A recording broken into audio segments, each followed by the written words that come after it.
ভোটের ক্ষমতা আপনার হাতে।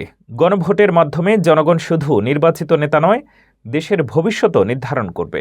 ব্রেক্সিট, দক্ষিণ সুদান, দক্ষিণ আফ্রিকা এবং বাংলাদেশ বিশ্বের নানা গণভোটে স্পষ্ট হয়েছে ভোটারদের সিদ্ধান্ত কতটা পরিবর্তন আনে।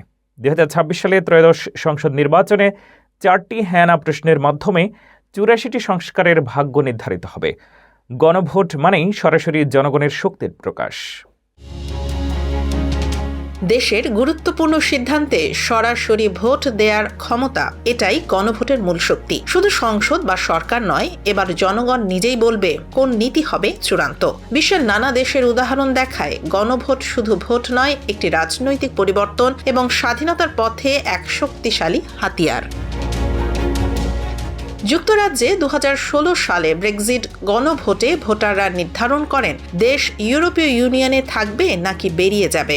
দক্ষিণ সুদানে 2011 সালে স্বাধীনতার জন্য গণভোট আয়োজন করা হয়, যেখানে প্রায় 99% ভোটার স্বাধীনতার পক্ষে ভোট দেন। দক্ষিণ আফ্রিকায় 1992 সালে বর্ণবাদী শাসনের অবসান ও নতুন সংবিধান প্রণয়নের বিষয়ে গণভোট অনুষ্ঠিত হয়। 2014 সালে ক্রিমিয়ায় গণভোটে রাশিয়ায় যোগদানের পক্ষে বিপুল ভোট হয়, যদিও এটি আন্তর্জাতিকভাবে বিতর্কিত। কাতালোনিয়া ও স্কটল্যান্ডেও স্বাধীনতার বিষয়ে গণভোট অনুষ্ঠিত হয়েছে।